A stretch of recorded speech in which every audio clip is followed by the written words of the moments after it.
Hello students, I am your teacher Dr. Satwinder Kaur, and in today's lecture I am going to teach you about the law of diminishing marginal utility. पिछले lecture ਦੇ ਵਿੱਚ ਆਪਾਂ start ਕੀਤਾ ਸੀ about what is utility, the features ਕੀ ਨੇ, types ਕੀ ਨੇ, that is initial utility, total utility, marginal utility. After that we discuss about the assumptions of the utility analysis ਕੁਛ ਕੀਤੀਆਂ ਸੀ ਤੇ total ਤੇ marginal assumptions of the utility analysis ਕੀਤੀਆਂ ਸੀ. Then after that we discuss about the relationship between total utility and marginal utility. ਫਿਰ ਅਸੀਂ to panel diagram ਦੇ through ਅਸੀਂ ਇਸ ਰਿਲੇਸ਼ਨਸ਼ਿਪ ਨੂੰ ਐਕਸਪਲੇਨ ਕੀਤਾ ਸੀ ਕਿ ਜਦੋਂ ਮਾਰਜਨਲ ਯੂਟਿਲਿਟੀ 0 ਹੁੰਦੀ ਹੈ ਟੋਟਲ ਯੂਟਿਲਿਟੀ ਮੈਕਸਿਮਮ ਹੁੰਦੀ ਹੈ, ਜਦੋਂ ਮਾਰਜਨਲ ਯੂਟਿਲਿਟੀ ਨੈਗੇਟਿਵ ਹੁੰਦੀ ਹੈ ਟੋਟਲ ਯੂਟਿਲਿਟੀ ਡਿਕਰੀਜ਼ ਕਰ ਰਹੀ ਹੁੰਦੀ ਹੈ, ਅਤੇ ਜਦੋਂ ਮਾਰਜਨਲ ਯੂਟਿਲਿਟੀ ਪੋਜ਼ੀਟਿਵ ਹੁੰਦੀ ਹੈ ਪਰ ਡਿਕਰੀਜ਼ ਕਰ ਰਹੀ ਹੁੰਦੀ ਹੈ ਤਾਂ ਟੋਟਲ ਯੂਟਿਲਿਟੀ ਇਨਕਰੀਜ਼ ਕਰਦੀ ਹੈ.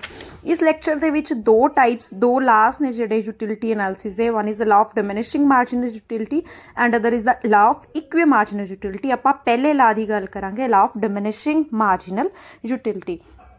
ਇਸ ਤੋਂ ਇਲਾਵਾ ਜੇ ਤੁਸੀਂ ਕੋਈ ਵੀ ਹੋਰ ਟੌਪਿਕ ਮਾਈਕਰੋ ਇਕਨੋਮਿਕਸ 'ਚ ਸਰਚ ਕਰਨੇ ਆ, ਜਿਵੇਂ ਕਿ cost analysis, revenue analysis, perfect competition, monopoly, monopolistic competition, definitions of economics, concept of revenue, ਤਾਂ ਤੁਸੀਂ ਪੈਨਲ ਜਿਹੜੀ ਲਿਸਟ ਬਣੀ ਹੋਈ ਆ, ਪਲੇ ਲਿਸਟ ਬਣੀ ਹੋਈ ਹੈ, ਉਸਦੇ ਵਿੱਚ ਜਾ ਕੇ ਤੁਸੀਂ ਸਰਚ ਆਊਟ ਕਰ ਸਕਦੇ ਹੋ. ਅਤੇ ਇਸ ਤੋਂ ਇਲਾਵਾ ਐਗਰੀਕਲਚਰ ਇਕਨੋਮਿਕਸ ਦੇ ਟਾਈਟਲ ਦੇ ਨਾਲ ਪਲੇ ਲਿਸਟ ਅਲੱਗ ਹੈ, ਇੰਟਰਨੈਸ਼ਨਲ ਇਕਨੋਮਿਕਸ ਨਾਲ ਅਲੱਗ ਹੈ, ਪਬਲਿਕ ਫਾਈਨੈਂਸ ਨਾਲ ਅਲੱਗ ਹੈ, ਅਤੇ ਡਿਵੈਲਪਮੈਂਟ ਐਂਡ ਗਰੋਥ ਦੇ ਨਾਲ ਅਲੱਗ ਹੈ. ਸੋ ਤੁਸੀਂ ਸਪੈਸੀਫਿਕ ਇੰਟਰਨੈਸ਼ਨਲ ਟ੍ਰੇਡ ਦੀ ਵੀ ਬਣੀ ਹੋਈ ਹੈ ਇੰਟਰਨੈਸ਼ਨਲ ਇਕਨੋਮਿਕਸ ਦੇ ਨਾਮ ਦੇ ਉੱਤੇ. ਸੋ ਜਿਹੜੀ ਵੀ ਤੁਸੀਂ ਪਲੇ ਲਿਸਟ ਦੇ ਵਿੱਚ ਜਾਓਗੇ ਉਸਦੇ ਰਿਲੇਟਿਡ ਤੁਹਾਨੂੰ ਮਟੀਰੀਅਲ ਮਿਲ ਜਾਏਗਾ.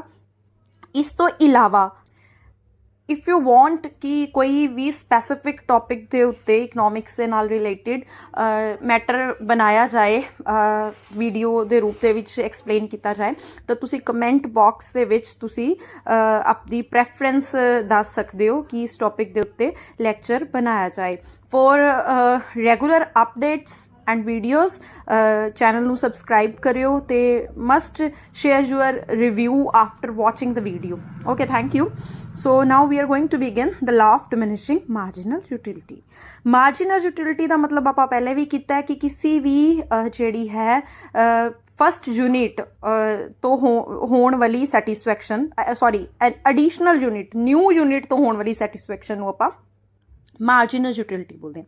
That is a utility derived from the additional unit or new unit of a commodity is known as the marginal utility. ਤੇ law of diminishing marginal utility the assumption ਅਸੀਂ ਪਿਛਲੇ topic ਦੇ ਵਿੱਚ ਵੀ explain ਕੀਤੀ ਸੀ ਕਿ ਜਿਵੇਂ ਜਿਵੇਂ ਇੱਕ ਕੰਜ਼ਿਊਮਰ ਕਿਸੇ ਕਮੋਡਿਟੀ ਦੀਆਂ ਵੱਧ ਤੋਂ ਵੱਧ ਇਕਾਈਆਂ ਯੂਨਿਟਸ ਨੂੰ ਕੰਜ਼ਿਊਮ ਕਰਦਾ ਹੈ, ਉਸ ਤੋਂ ਹਰ ਐਡੀਸ਼ਨਲ ਯੂਨਿਟ ਤੋਂ ਹੋਣ ਵਾਲੀ ਸੈਟਿਸਫੈਕਸ਼ਨ ਉਸਦੀ ਘਟਦੀ ਜਾਂਦੀ ਹੈ. ਸੋ ਕੀ ਚੀਜ਼ ਹੈ? That is a marginal utility analysis states that as a consumer increase the quantity of a commodity, increase the consumption of the quantity of a commodity, with each additional unit the utility derived will be diminished.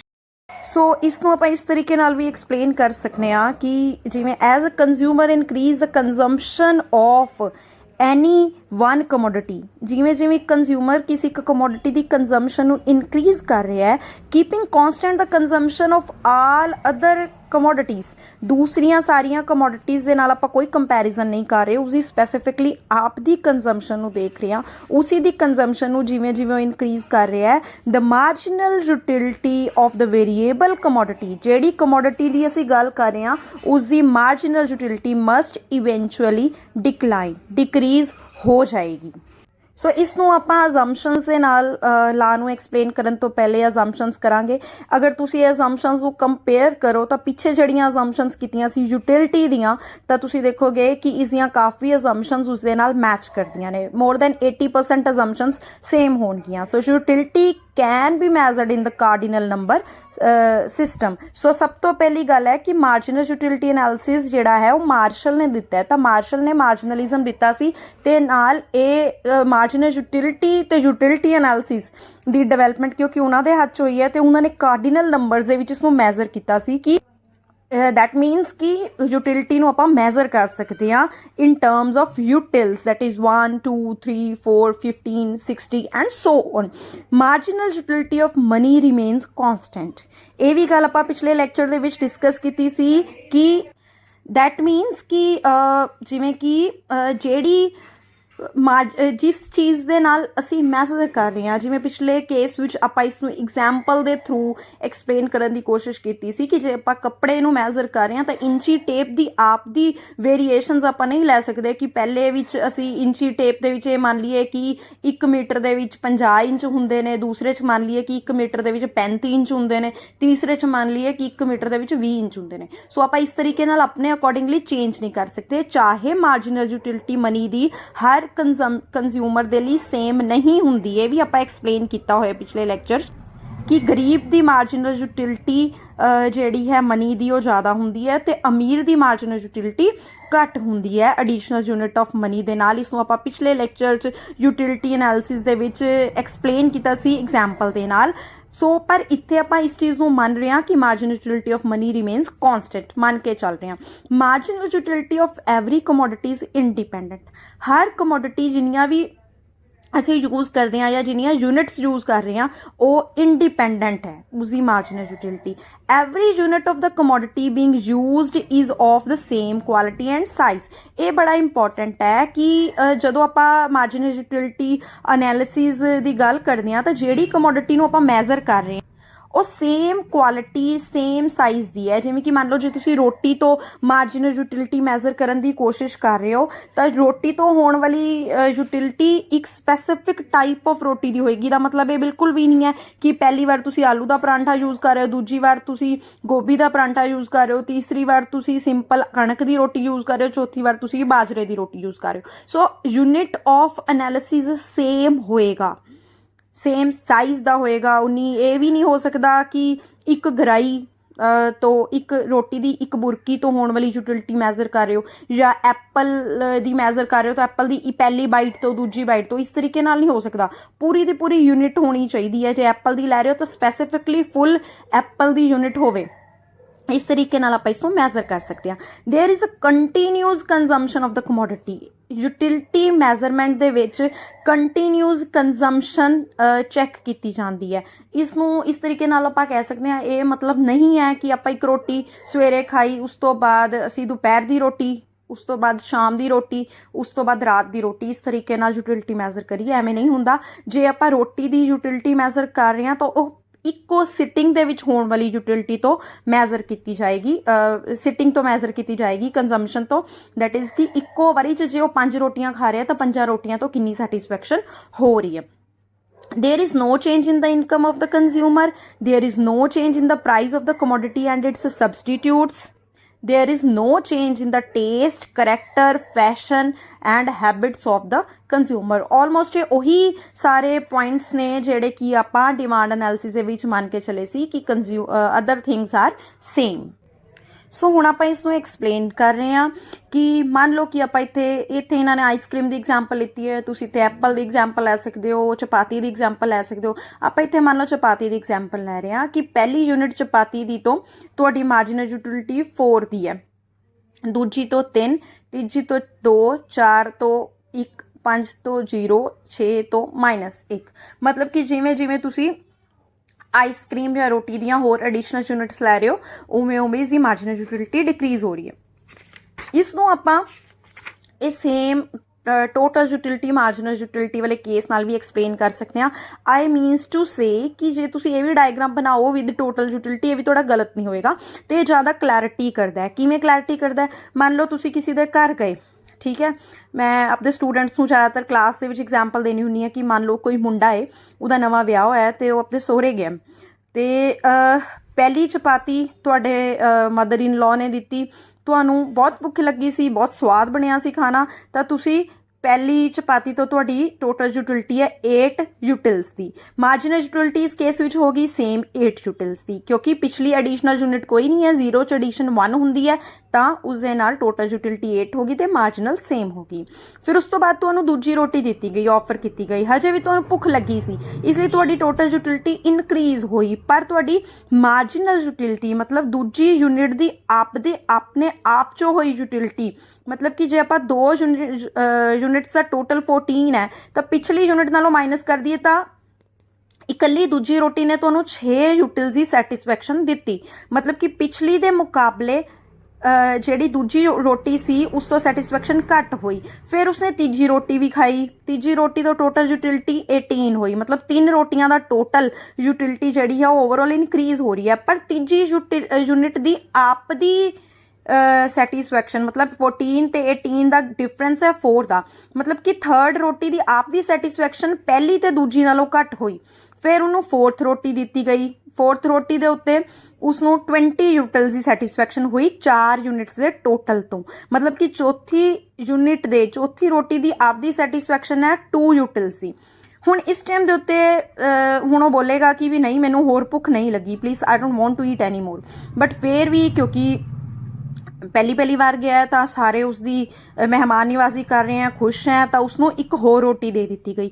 ਇਹ ਉਹ situation ਹੈ, sometimes ਤੁਹਾਨੂੰ ਭੁੱਖ ਲੱਗਦੀ ਹੈ ਤੇ ਤੁਹਾਡਾ ਪੇਟ ਭਰ ਗਿਆ ਹੁੰਦਾ, ਫਿਰ ਵੀ ਕਈ ਵਾਰ ਹੁੰਦਾ ਆਪਾਂ ਰੈਸਟੋਰੈਂਟ ਵਗੈਰਾ ਵਿੱਚ ਆਰਡਰ ਕਰ ਦਿੰਦੇ ਹਾਂ ਤੇ ਆਪਾਂ ਸੋਚਦੇ ਹਾਂ ਪੇਟ ਤਾਂ ਭਰ ਗਿਆ ਪਰ ਨਹੀਂ ਹੁਣ ਵੇਸਟੇਜ ਨਹੀਂ ਕਰਨੀ, ਠੀਕ ਹੈ, ਤਾਂ ਇਸਨੂੰ ਹੁਣ ਖਾ ਲੈਂਦੇ ਹਾਂ, ਕੋਈ ਚੱਕਰ ਨਹੀਂ ਹੈ। ਤਾਂ ਇਹ ਉਹ ਸਿਚੁਏਸ਼ਨ ਹੈ ਕਿ ਤੁਹਾਨੂੰ ਇਸ ਯੂਨਿਟ ਤੋਂ ਕੰਜ਼ਿਊਮ ਕਰਨ ਤੋਂ ਬਾਅਦ ਸੈਟਿਸਫੈਕਸ਼ਨ ਨਹੀਂ ਵੱਧ ਰਹੀ, ਸੇਮ ਲੈਵਲ ਆਫ ਸੈਟਿਸਫੈਕਸ਼ਨ ਹੈ, ਤੇ ਇਹ ਅਖੀਰਲੀ ਪੰਜਵੀਂ ਰੋਟੀ ਜੋ ਨਾ ਵੀ ਖਾਂਦਾ ਉਸਦੀ ਸੈਟਿਸਫੈਕਸ਼ਨ 0 ਹੈ ਪੰਜਵੀਂ ਤੋਂ, ਦੈਟ ਮੀਨਸ ਕਿ ਉਹ ਨਾ ਵੀ ਖਾਂਦਾ ਤਾਂ ਵੀ ਉਹ ਸੈਟਿਸਫਾਈ ਸੀ। ਮੰਨ ਲਓ ਕਿ ਇਸ ਕੇਸ ਤੋਂ ਬਾਅਦ ਉਸ ਨੂੰ ਹਜੇ ਵੀ ਕੰਪੈਲ ਕੀਤਾ ਜਾਂਦਾ ਹੈ ਕਿ ਇੱਕ ਹੋਰ ਰੋਟੀ ਖਾ, ਤੇ ਉਹ ਮਜਬੂਰੀ ਚ ਆ ਕੇ ਕਿ ਬਹੁਤ ਜ਼ਿਆਦਾ ਜ਼ਬਰਦਸਤੀ ਕੀਤੀ ਜਾ ਰਹੀ ਹੈ, ਨਹੀਂ ਤੂੰ ਖਾਣੀ ਪਏਗੀ, ਕੋਈ ਗੱਲ ਨਹੀਂ ਅਸੀਂ ਪਿਆਰ ਨਾਲ ਖਾ ਰਹੇ ਹਾਂ, ਤਾਂ ਉਸਨੂੰ ਖਾਣੀ ਪੈਗੀ, ਤਾਂ ਇਸ ਟਾਈਮ ਦੇ ਵਿੱਚ ਉਸਦੀ ਟੋਟਲ ਯੂਟਿਲਿਟੀ ਡਿਕਰੀਜ਼ ਕਰ ਜਾਏਗੀ। ਮਤਲਬ ਕਿ ਹੁਣ 6 ਯੂਨਿਟਸ ਦਾ ਟੋਟਲ 18 ਹੋ ਗਿਆ ਤੇ ਅਖੀਰਲੀ ਯੂਨਿਟਸ ਤੋਂ ਹੋਣ ਵਾਲੀ ਸੈਟਿਸਫੈਕਸ਼ਨ -2 ਹੋਗੀ। ਦੈਟ ਮੀਨਸ ਕਿ ਇਹ 6ਵੀਂ ਰੋਟੀ ਉਸਨੂੰ ਸਾਈਡ ਇਫੈਕਟ ਕਰ ਸਕਦੀ ਹੈ, ਹੋ ਸਕਦਾ ਹੈ ਉਸਨੂੰ ਬਦਹਜ਼ਮੀ ਹੋ ਜਾਏ, ਹੋ ਸਕਦਾ ਉਹਦਾ ਦਿਲ ਕੱਚਾ ਹੋਣਾ ਸ਼ੁਰੂ ਹੋ ਜਾਏ, ਕੁਝ ਵੀ ਇਹਦਾ ਇਫੈਕਟ ਹੋ ਸਕਦਾ ਉਹਦਾ ਦਿਮਾਗ ਜਿਹੜਾ ਹੈ ਸਿਰ ਦਰਦ ਹੋਣਾ ਸ਼ੁਰੂ ਹੋ ਜਾਏ, ਐਸਿਡਿਟੀ ਬਣ ਜਾਏ ਜਾਂ ਕੁਝ ਵੀ। ਸੋ ਇਹਦਾ ਮਤਲਬ ਇਹ ਹੈ ਹਮੇਸ਼ਾ ਜਿਵੇਂ ਇੱਕ ਕੰਜ਼ਿਊਮਰ ਕਿਸੇ ਕਮੋਡਿਟੀ ਦੀਆਂ ਇੱਕੋ ਸਿਟਿੰਗ ਦੇ ਵਿੱਚ ਐਡੀਸ਼ਨਲ ਯੂਨਿਟਸ ਨੂੰ ਕੰਜ਼ਿਊਮ ਕਰਦਾ ਹੈ ਤਾਂ ਉਸ ਤੋਂ ਹੋਣ ਵਾਲੀ ਹਰ ਐਡੀਸ਼ਨਲ ਯੂਨਿਟ ਤੋਂ ਹੋਣ ਵਾਲੀ ਸੈਟਿਸਫੈਕਸ਼ਨ ਜਿਹੜੀ ਹੈ ਡਿਕਰੀਜ਼ ਹੁੰਦੀ ਰਹਿੰਦੀ ਹੈ। ਸੋ ਦਿਸ ਇਜ਼ ਦਾ ਕੇਸ। ਸੋ ਇਹੀ ਕੇਸ ਜਿਹੜਾ ਹੈ ਆਪਾਂ ਲਾ ਆਫ ਡਿਮਿਨਿਸ਼ਿੰਗ ਮਾਰਜਨਲ ਯੂਟਿਲਿਟੀ ਦੇ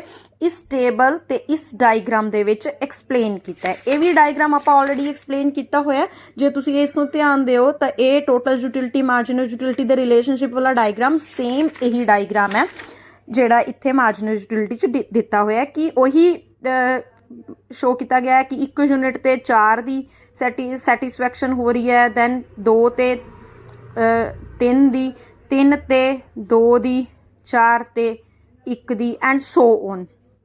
ਇਹ ਡਿਕਰੀਜ਼ ਹੁੰਦੀ ਜਾ ਰਹੀ ਹੈ, 5 ਤੇ 0 ਹੋ ਗਈ ਤੇ 6 ਤੇ ਨੈਗੇਟਿਵ ਹੋ ਗਈ। ਸੋ ਉਸੇ ਤਰੀਕੇ ਨਾਲ ਇਸਨੂੰ ਐਕਸਪਲੇਨ ਕੀਤਾ ਗਿਆ। ਇਹ ਪੁਆਇੰਟ ਦੇ ਉੱਤੇ ਜਦੋਂ ਇਹ O ਐਕਸਿਸ ਦੇ ਨਾਲ ਮੈਚ ਕਰ ਦਿੰਦੀ ਹੈ ਤਾਂ ਇਹ 0 ਸ਼ੋ ਕਰ ਰਹੀ ਹੈ। A ਤੋਂ C ਤੱਕ ਇਹ ਪੋਜ਼ਿਟਿਵ ਹੈ ਪਰ ਡਿਕਰੀਜ਼ ਕਰ ਰਹੀ ਹੈ, ਤੇ ਉਸ ਤੋਂ ਬਾਅਦ C ਤੋਂ B ਤੱਕ ਦੇ ਪੁਆਇੰਟ ਦੇ ਵਿੱਚ ਇਹ O ਐਕਸਿਸ ਦੇ ਨੀਚੇ ਚਲੀ ਗਈ ਤਾਂ ਇਸ ਲਈ ਇਹ ਨੈਗੇਟਿਵ ਹੋ ਗਈ। ਹੁਣ ਅਸੀਂ ਗੱਲ ਕਰਾਂਗੇ ਐਕਸੈਪਸ਼ਨਸ। ਜਿਵੇਂ ਲਾ ਆਫ ਡਿਮਾਂਡ ਦੀਆਂ ਤੁਸੀਂ ਐਕਸੈਪਸ਼ਨਸ ਕੀਤੀਆਂ ਸੀ ਕਿ ਲਾ ਆਫ ਡਿਮਾਂਡ ਕਿੱਥੇ ਲਾਗੂ ਨਹੀਂ ਹੁੰਦਾ, ਇਸੇ ਤਰੀਕੇ ਨਾਲ ਹੁਣ ਮਾਰਜਨਲ ਯੂਟਿਲਿਟੀ ਐਨਾਲਿਸਿਸ ਦਾ ਡਿਮਿਨਿਸ਼ਿੰਗ ਮਾਰਜਨਲ ਯੂਟਿਲਿਟੀ ਐਨਾਲਿਸਿਸ ਕਿੱਥੇ ਐਪਲੀਕੇਬਲ ਨਹੀਂ ਹੈ। ਦੈਟ ਮੀਨਸ ਕਿ ਇਹ ਵੀ ਲਾਅ ਕਿੱਥੇ ਐਪਲੀਕੇਬਲ ਨਹੀਂ ਹੈ, ਮਤਲਬ ਕਿ ਕਿਹੜੀਆਂ ਕਮੋਡਿਟੀਜ਼ ਨੇ, ਕਿਹੜੀਆਂ ਚੀਜ਼ਾਂ ਨੇ ਜਿਨ੍ਹਾਂ ਦੀ ਮਾਰਜਨਲ ਯੂਟਿਲਿਟੀ ਮਤਲਬ ਜਿਨ੍ਹਾਂ ਦੀ ਕੰਜ਼ੰਪਸ਼ਨ ਤੁਸੀਂ ਜਿੰਨੀ ਵਧਾਉਂਦੇ ਹੋ ਉਨੀ ਜ਼ਿਆਦਾ ਉਹ ਤੁਹਾਨੂੰ ਹੋਰ ਸੈਟਿਸਫੈਕਸ਼ਨ ਦਿੰਦੀ ਹੈ। ਇਹ ਓਪੋਜ਼ਿਟ ਨਹੀਂ ਹੁੰਦਾ ਕਿ ਜਿੰਨੀ ਉਸਦੀ ਕੰਜ਼ੰਪਸ਼ਨ ਆਪਾਂ ਇਨਕਰੀਜ਼ ਕਰ ਰਹੇ ਹਾਂ ਹਰ ਐਡੀਸ਼ਨਲ ਯੂਨਿਟ ਤੋਂ ਹੋਣ ਵਾਲੀ ਕੰਜ਼ੰਪਸ਼ਨ ਜਿਹੜੀ ਆ ਉਸਦੀ ਯੂਟਿਲਿਟੀ ਘਟੇ, ਇਸ ਕੇਸ ਵਿੱਚ ਨਹੀਂ ਹੁੰਦਾ। ਸੋ ਇਹ ਡਿਸਕਸ ਕਰਾਂਗੇ। Curious and rare things. ਸਭ ਤੋਂ ਪਹਿਲੇ ਜੇ ਤੁਹਾਡਾ ਕੋਈ ਚੀਜ਼ ਨੂੰ ਲੈ ਕੇ ਸ਼ੌਂਕ ਹੈ ਤੁਸੀਂ ਉਹ ਜਿੰਨਾ ਕਰੋ ਉਹ ਉਨਾ ਤੁਹਾਨੂੰ ਘੱਟ ਲੱਗਦਾ ਹੈ। ਜਿਵੇਂ ਕਈ ਲੋਕਾਂ ਨੂੰ ਜਿਮ ਦਾ ਸ਼ੌਂਕ ਹੁੰਦਾ ਹੈ, ਕਈਆਂ ਨੂੰ ਯੋਗ ਦਾ ਸ਼ੌਂਕ ਹੁੰਦਾ ਹੈ, ਕਈਆਂ ਨੂੰ ਮੈਡੀਟੇਸ਼ਨ ਦਾ ਸ਼ੌਂਕ ਹੁੰਦਾ ਹੈ, ਕਈਆਂ ਨੂੰ ਕੋਈ ਕੁਆਇਨ ਇਕੱਠੇ ਕਰਨ ਦਾ, ਕੋਈ ਸਟੈਂਪਸ ਇਕੱਠੀਆਂ ਕਰਨ ਦਾ, ਜਾਂ ਕੋਈ ਵੀ ਇਹੋ ਜਿਹੀ ਹੈਬਿਟ ਹੋ ਸਕਦੀ ਹੈ ਰੇਅਰ ਥਿੰਗਸ ਨੂੰ ਇਕੱਠਾ ਕਲੈਕਟ ਕਰਨ ਦਾ ਸ਼ੌਂਕ ਹੁੰਦਾ। ਸੋ ਉਹਨਾਂ ਕੇਸਿਸ ਦੇ ਵਿੱਚ ਕਦੀ ਵੀ ਉਹਨਾਂ ਚੀਜ਼ਾਂ ਤੋਂ ਹੋਣ ਵਾਲੀ, ਉਹਨਾਂ ਨੂੰ ਇਕੱਠਾ ਕਰਨ ਤੋਂ ਹੋਣ ਵਾਲੀ ਸੈਟਿਸਫੈਕਸ਼ਨ ਕਦੀ ਵੀ ਨਹੀਂ ਘਟਦੀ। ਬੱਚੇ ਯੂਟਿਲਿਟੀ ਦਾ ਮਤਲਬ ਜਦੋਂ ਵੀ ਤੁਸੀਂ ਐਨਾਲਿਸਿਸ ਕਰ ਰਹੇ ਹੋ, ਆਪਾਂ ਐਗਜ਼ਾਮਪਲਸ ਜ਼ਰੂਰ ਲੈ ਲੈਂਦੇ ਹਾਂ ਖਾਣ ਪੀਣ ਦੀਆਂ ਚੀਜ਼ਾਂ ਦੀ, ਪਰ ਯੂਟਿਲਿਟੀ ਦਾ ਮਤਲਬ ਇਹ ਬਿਲਕੁਲ ਵੀ ਨਹੀਂ ਹੁੰਦਾ ਕਿ ਇਹ ਸਿਰਫ ਅਸੀਂ ਖਾਣ ਪੀਣ ਦੀਆਂ ਚੀਜ਼ਾਂ ਨੂੰ ਹੀ ਲੈ ਰਹੇ ਹਾਂ। ਇੱਕ ਹੋਰ ਐਗਜ਼ਾਮਪਲ ਮੈਂ ਤੁਹਾਨੂੰ ਦੇਣੀ ਆ, ਜਿਵੇਂ ਕਿ ਕਈ ਬੰਦਿਆਂ ਨੂੰ ਫੋਟੋ ਖਿੱਚਣ ਦਾ ਬਹੁਤ ਸ਼ੌਂਕ ਹੁੰਦਾ, ਸੈਲਫੀ ਖਿੱਚਣ ਦਾ, ਹੈ ਨਾ, ਰੀਲਸ ਬਣਾਉਣ ਦਾ ਕਈਆਂ ਨੂੰ ਬਹੁਤ ਹੁੰਦਾ। ਸੋ ਜੇ ਤੁਸੀਂ ਸਮਟਾਈਮਸ ਕਿਸੇ ਇਹੋ ਜਿਹੇ ਬੰਦੇ ਨੂੰ ਜੋ ਫੋਟੋ ਫਰੀਕ ਬੰਦਾ ਏ, ਉਸਦੀਆਂ ਫੋਟੋ ਖਿੱਚੋ, ਉਹਦੀਆਂ 250 ਫੋਟੋਆਂ 300 ਫੋਟੋਆਂ ਵੀ ਇੱਕ ਵਾਰੀ 'ਚ ਖਿੱਚ ਦੋ, ਉਹ ਫਿਰ ਵੀ ਕਹੇਗਾ, ਜਾਣ ਤੋਂ ਪਹਿਲੇ ਵੀ ਉਹ ਤੁਸੀਂ ਥੱਕ ਜਾਓਗੇ ਫੋਟੋਆਂ ਖਿੱਚ ਕੇ, ਉਹ ਖਿਚਵਾਉਣ ਵਾਲਾ ਨਹੀਂ ਥਕੇਗਾ ਕਿ ਹਾਂ ਵੀ ਮੇਰੀ ਹੋਰ ਖਿੱਚ ਦੇ, ਦੋ ਹੋਰ ਖਿੱਚ ਦੇ। ਸੋ ਦੈਟ ਮੀਨਸ ਕਿ ਉਸਦੀ ਵੀ ਮਾਰਜਨਲ ਯੂਟਿਲਿਟੀ ਡਿਕਰੀਜ਼ ਨਹੀਂ ਹੁੰਦੀ। ਕਈ ਗੇਮਸ ਦੀ ਐਡਿਕਸ਼ਨ ਹੁੰਦੀ ਹੈ ਲੋਕਾਂ ਨੂੰ। ਹੁਣ ਤੁਸੀਂ ਕਈ ਐਗਜ਼ਾਮਪਲਸ ਵੀ ਸੁਣੀਆਂ ਹੋਣਗੀਆਂ, ਪਬਜੀ ਦੀਆਂ ਬੜੀਆਂ ਐਗਜ਼ਾਮਪਲਸ ਅਸੀਂ ਸੁਣੀਆਂ ਨੇ ਕਿ ਜਦੋਂ ਪੈਰੈਂਟਸ ਨੇ ਮਨਾ ਕਰ ਦਿੱਤਾ ਬੱਚਿਆਂ ਨੂੰ, ਤਾਂ ਕਈ ਬੱਚਿਆਂ ਨੇ ਸੁਸਾਈਡ ਕਰ ਲਈ, ਜਾਂ ਇਹੋ ਜਿਹੀਆਂ ਕਈ ਗੇਮਸ ਹੈਗੀਆਂ ਨੇ। ਸੋ ਉਹਨਾਂ ਦੀ ਵੀ ਮਾਰਜਨਲ ਯੂਟਿਲਿਟੀ ਜਿਹੜੀ ਹੈ ਡਿਕਰੀਜ਼ ਨਹੀਂ ਹੁੰਦੀ। ਸੋ ਇਹ ਕੋਈ ਵੀ ਕ੍ਰੇਜ਼ੀ ਥਿੰਗਸ ਹੋ ਸਕਦੀਆਂ ਨੇ। ਮਾਈਜ਼ਰਸ, ਕੰਜੂਸ ਵਿਅਕਤੀ ਜਿਹੜੇ ਹੁੰਦੇ ਨੇ, ਉਹਨਾਂ ਨੂੰ ਪੈਸੇ ਇਕੱਠੇ ਕਰਨ ਦੀ ਐਡੀ ਕੁ ਗੰਦੀ ਲੱਤ ਲੱਗੀ ਹੁੰਦੀ ਹੈ ਕਿ ਉਹਨਾਂ ਨੂੰ ਕਹਿੰਦੇ ਨੇ ਉਹਨਾਂ ਨੂੰ ਰੱਬ ਵੀ ਨਹੀਂ ਰਜਾ ਸਕਦਾ। ਉਹਨਾਂ ਦੇ ਲਈ ਇਹ ਟਰਮ ਯੂਜ਼ ਕੀਤੀ ਜਾਂਦੀ ਹੈ ਕਿ ਭੁੱਖੇ ਨੂੰ ਤੇ ਰੱਬ ਵੀ ਨਹੀਂ ਰਜਾ ਸਕਦਾ। ਦੈਟ ਮੀਨਸ ਕਿ ਉਹਨਾਂ ਨੂੰ ਪੈਸੇ ਇਕੱਠੇ ਕਰਨ ਦੀ ਇੰਨੀ ਕੁ ਤਲਬ ਹੁੰਦੀ ਹੈ ਕਿ ਉਹਨਾਂ ਤੋਂ ਜਿੰਨਾ ਪੈਸਾ ਹੁੰਦਾ ਉਹ ਉਨਾ ਹੀ ਜ਼ਿਆਦਾ ਜੋੜਨਾ ਪਸੰਦ ਕਰਦੇ ਨੇ। ਗੁੱਡ ਬੁੱਕ ਔਰ ਗੁੱਡ ਪੋਇਮ ਔਰ ਗੁੱਡ ਸੌਂਗ, ਕਈ ਸੌਂਗ ਹੁੰਦੇ ਨੇ ਜਿਹੜੇ ਤੁਸੀਂ ਤੁਹਾਡਾ ਕੋਈ ਫੇਵਰਟ ਸੌਂਗ ਹੋਏਗਾ, ਤੁਸੀਂ ਉਹਨੂੰ ਕੰਨਾਂ ਵਿੱਚ ਈਅਰਫੋਨ ਲਗਾ ਕੇ ਬੈਠ ਜਾਓਗੇ, ਸਮਟਾਈਮਸ ਤੁਸੀਂ ਉਹਨੂੰ ਘੰਟਾ ਵੀ ਸੁਣੀ ਜਾਓਗੇ ਰਿਪੀਟਿੰਗ ਮੋਡ ਦੇ ਉੱਤੇ, ਉਹ ਤੁਹਾਨੂੰ ਉਸ ਤੋਂ ਕਦੀ ਸੈਟਿਸਫੈਕਸ਼ਨ ਡਿਕਰੀਜ਼ ਨਹੀਂ ਹੁੰਦੀ। ਐਸੇ ਤਰੀਕੇ ਦੇ ਨਾਲ ਕੋਈ ਅੱਛੀ ਕਿਤਾਬ ਹੋਵੇ, ਤੁਸੀਂ ਬਾਰ-ਬਾਰ ਪੜ੍ਹਦੇ ਹੋ, ਅੱਛੀ ਮੂਵੀ ਹੋਵੇ, ਕਈ ਵਾਰ ਤੁਸੀਂ 2-3 ਵਾਰੀ ਵੀ ਦੇਖ ਲੈਂਦੇ ਹੋ ਇੱਕੋ ਸਿਟਿੰਗ ਦੇ ਵਿੱਚ, ਤੁਹਾਨੂੰ ਹਮੇਸ਼ਾ ਉਹ ਵਧੀਆ ਹੀ ਲੱਗਦੀ ਹੈ। ਡਰੰਕਰਡਸ, ਸ਼ਰਾਬੀ ਬੰਦਾ ਜਿਹੜਾ ਹੈ, ਉਹਨੂੰ ਜਿੰਨੀ ਮਰਜ਼ੀ ਪਿਆ ਲਓ, ਉਹ ਕਦੀ ਵੀ ਇਹ ਨਹੀਂ ਕਹੇਗਾ ਕਿ ਨਹੀਂ ਵੀ ਹੁਣ ਬਸ ਕਰ ਦੇ। ਓਕੇ, ਉਹ ਤਾਂ ਉਹਦੀ ਬੋਡੀ 'ਚ ਜਵਾਬ ਦੇ ਉਹ ਵੱਖਰੀ ਗੱਲ ਹੈ, ਪਰ ਉਹ ਆਪਣੇ ਆਪ ਦੇ ਉੱਤੇ ਉਹਦੀ ਨੀਤ ਕਦੀ ਵੀ ਨਹੀਂ ਭਰੇਗੀ। ਸੋ ਇਹ ਇਨੀਸ਼ੀਅਲ ਯੂਨਿਟਸ ਦੀ ਵੈਸੇ ਜ਼ਿਆਦਾਤਰ ਮੈਂ ਐਗਜ਼ਾਮਪਲ ਦਿੰਦੀ ਨਹੀਂ ਹੁੰਦੀ ਸਟੂਡੈਂਟਸ ਨੂੰ, ਕਿਉਂਕਿ ਮੋਸਟ ਓਬਵੀਅਸ ਹੈ ਕਿਉਂਕਿ ਆਪਾਂ ਲਾ ਆਫ ਡਿਮਿਨਿਸ਼ਿੰਗ ਮਾਰਜਨਲ ਯੂਟਿਲਿਟੀ 'ਚ ਗੱਲ ਹੀ ਕਰ ਰਹੇ ਹਾਂ ਕਿ ਹਰ ਐਡੀਸ਼ਨਲ ਯੂਨਿਟ ਤੋਂ ਹੋਣ ਵਾਲੀ ਸੈਟਿਸਫੈਕਸ਼ਨ ਡਿਕਰੀਜ਼ ਹੁੰਦੀ ਹੈ। ਤਾਂ ਇਨੀਸ਼ੀਅਲ ਯੂਨਿਟ ਦੇ ਵਿੱਚ ਤਾਂ ਐਡੀਸ਼ਨਲ ਯੂਨਿਟ ਹੋਰ ਹੁੰਦੀ ਹੀ ਨਹੀਂ, ਇਸ ਲਈ ਅਸੀਂ ਇਸ ਨੂੰ ਲੈਂਦੇ ਨਹੀਂ। ਪਰ ਫਿਰ ਵੀ ਜਦੋਂ ਤੁਹਾਡੀ ਬੁੱਕ 'ਚ ਦਿੱਤਾ ਹੁੰਦਾ, it is my duty to explain that point. So initial utility ਹੈ, ਇਨੀਸ਼ੀਅਲ ਯੂਨਿਟ ਹੈ ਮਤਲਬ ਕਿ ਸਭ ਤੋਂ ਪਹਿਲੀ ਯੂਨਿਟ, ਜਿਵੇਂ ਕਿ ਸਭ ਤੋਂ ਪਹਿਲੀ ਫਸਟ ਯੂਨਿਟ 4 ਹੈ, ਸਭ ਤੋਂ ਮੈਕਸਿਮਮ ਇਹਦੇ 'ਚ ਹੈ, ਤਾਂ ਇਹਦੇ ਵਿੱਚ ਮਾਰਜਨਲ ਯੂਟਿਲਿਟੀ ਡਿਕਰੀਜ਼ ਨਹੀਂ ਹੋ ਰਹੀ। So this is about the diminishing marginal utility. ਹੁਣ ਇਹਦਾ ਕ੍ਰਿਟਿਸਿਜ਼ਮ ਕੀ ਹੈ? ਕ੍ਰਿਟਿਸਿਜ਼ਮ ਇਹਦਾ ਬਹੁਤ ਸੌਖਾ ਹੈ। ਕਾਫੀ ਕ੍ਰਿਟਿਸਿਜ਼ਮ ਦੇ ਪੁਆਇੰਟ ਯੂਟਿਲਿਟੀ ਐਨਾਲਿਸਿਸ ਨਾਲ ਹੀ ਮਿਲਦੇ ਨੇ, ਜਿਹੜੇ ਅਸੀਂ ਕੀਤੇ ਨੇ। ਪਹਿਲਾ, ਜਦੋਂ ਆਪਾਂ ਇੰਡਿਫਰੈਂਸ ਕਰਵ ਐਨਾਲਿਸਿਸ ਅਗਲਾ ਟੌਪਿਕ ਪੜਾਂਗੇ ਤਾਂ ਉਹਦੇ 'ਚ ਸਾਫ਼ ਐਕਸਪਲੇਨ ਕੀਤਾ ਗਿਆ ਕਿ utility can never B measure in ਕਾਰਡੀਨਲ numbers. ਇਸ ਨੂੰ ਸੈਟਿਸਫੈਕਸ਼ਨ ਨੂੰ ਇਹ ਮੈਜ਼ਰ ਕਰਨਾ ਕਿ ਇੱਕ ਐਪਲ ਖਾ ਕੇ 20 ਯੂਟਿਲਸ ਦੀ ਸੈਟਿਸਫੈਕਸ਼ਨ ਹੋਈ, 2 ਖਾ ਕੇ 18 ਦੀ ਹੋਈ, 3 ਖਾ ਕੇ 16 ਦੀ ਹੋਈ, ਇਹ ਕਹਿੰਦੇ ਬਕਵਾਸੀਆਂ ਚੀਜ਼ਾਂ ਨੇ, ਯੂਟਿਲਿਟੀ ਨੂੰ ਮੈਜ਼ਰ ਨਹੀਂ ਕੀਤਾ ਜਾ ਸਕਦਾ। ਇਹ ਅੱਗੇ ਹਿਕਸ ਐਂਡ ਐਲਨ ਦੇ ਐਨਾਲਿਸਿਸ ਦੇ ਵਿੱਚ ਆਪਾਂ ਗੱਲ ਕਰਾਂਗੇ। Marginal utility of money is not constant. ਇਹ ਵੀ ਮੈਂ ਪਿਛਲੇ ਲੈਕਚਰ 'ਚ ਦੱਸਿਆ ਸੀ ਤੁਹਾਨੂੰ ਕਿ ਗਰੀਬ ਦੀ ਮਾਰਜਨਲ ਯੂਟਿਲਿਟੀ ਜਿਹੜੀ ਆ ਮਨੀ ਤੋਂ ਹੋਣ ਵਾਲੀ ਉਹ ਜ਼ਿਆਦਾ ਹੁੰਦੀ ਹੈ ਤੇ ਅਮੀਰ ਦੀ ਘੱਟ ਹੁੰਦੀ ਹੈ। Every commodity is not an independent commodity. You know there are some substitute goods, there are some complementary goods. So Har good ਦੂਜੇ ਦੀ ਨਾਲ ਜੁੜੀ ਹੁੰਦੀ ਹੈ, ਇੰਡੀਪੈਂਡੈਂਟ ਨਹੀਂ ਹੁੰਦੀ। ਜਿਵੇਂ ਕਿ ਤੁਸੀਂ ਰੋਟੀ ਖਾਣ ਦੀ ਐਗਜ਼ਾਮਪਲ ਲੈ ਲਓ, ਜੇ ਤੁਸੀਂ ਕੋਈ ਇਕੱਲੀ ਚਪਾਤੀ ਤੋਂ ਹੋਣ ਵਾਲੀ ਸੈਟਿਸਫੈਕਸ਼ਨ ਮੈਜ਼ਰ ਕਰ ਰਹੇ ਹੋ, ਉਹ ਚਪਾਤੀ ਕਿਹੜੀ ਸਬਜ਼ੀ ਦੇ ਨਾਲ ਤੁਸੀਂ ਖਾ ਰਹੇ ਹੋ, ਉਹਦੇ ਨਾਲ ਕੀ ਸੈਲਡ ਹੈ, ਕੀ ਦਹੀਂ ਹੈ, ਜਾਂ ਕਿਹੜੀਆਂ ਚੀਜ਼ਾਂ ਨੇ, ਉਸ ਦੇ ਉੱਤੇ ਵੀ ਡਿਪੈਂਡ ਕਰਦੀ ਹੈ। Marginal utility can not be estimated in all conditions. ਹੁਣ ਮਾਰਜਨਲ ਯੂਟਿਲਿਟੀ ਦੀ ਕੰਡੀਸ਼ਨ ਆਪਾਂ ਲਈ ਹੈ, ਉਹ ਕੰਡੀਸ਼ਨ ਆਪਾਂ ਇਹ ਲਈ ਹੈ ਕਿ continuous consumption of the commodities ਹੋ ਰਿਹਾ ਤੇ ਯੂਨਿਟ ਵਾਈਜ਼ ਕੰਜ਼ੰਪਸ਼ਨ ਹੋ ਰਿਹਾ, ਡਿਵਿਜ਼ੀਬਲ ਕਮੋਡਿਟੀਜ਼ ਨੇ।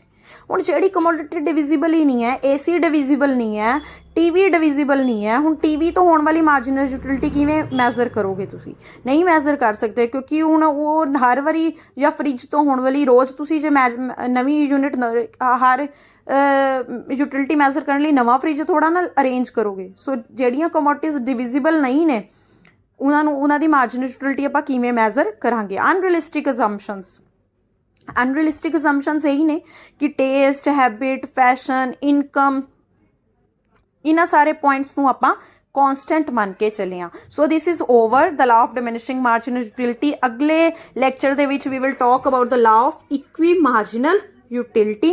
ਟਿਲ ਦੈਨ ਤੁਸੀਂ ਇਸ ਨੂੰ ਅੱਛੇ ਤਰੀਕੇ ਨਾਲ ਸੁਣੋ। ਜੇਕਰ ਕੋਈ ਕਨਸੈਪਟ ਸਮਝ ਨਾ ਆਇਆ ਹੋਵੇ, ਕੋਈ ਪ੍ਰੋਬਲਮ ਹੋਵੇ, ਤਾਂ ਤੁਸੀਂ ਕਮੈਂਟ ਬਾਕਸ ਦੇ ਵਿੱਚ ਪੁੱਛ ਸਕਦੇ ਹੋ। ਮੇਰਾ ਈਮੇਲ ਅਕਾਊਂਟ ਵੀ ਜਿਹੜਾ ਹੈ ਮੇਰੇ ਪੇਜ ਦੇ ਉੱਤੇ, YouTube ਚੈਨਲ ਦੇ ਉੱਤੇ ਮੈਂਸ਼ਨ ਹੈ। ਜੇ ਤੁਹਾਨੂੰ ਕੋਈ ਪ੍ਰੋਬਲਮ ਹੋਵੇ ਕੋਈ ਸਪੈਸੀਫਿਕ ਟੌਪਿਕ ਨਾਲ ਰਿਲੇਟਡ, ਤੁਸੀਂ ਉੱਥੇ ਵੀ ਮੈਸੇਜ ਕਰ ਸਕਦੇ ਹੋ। Thank you, God bless you.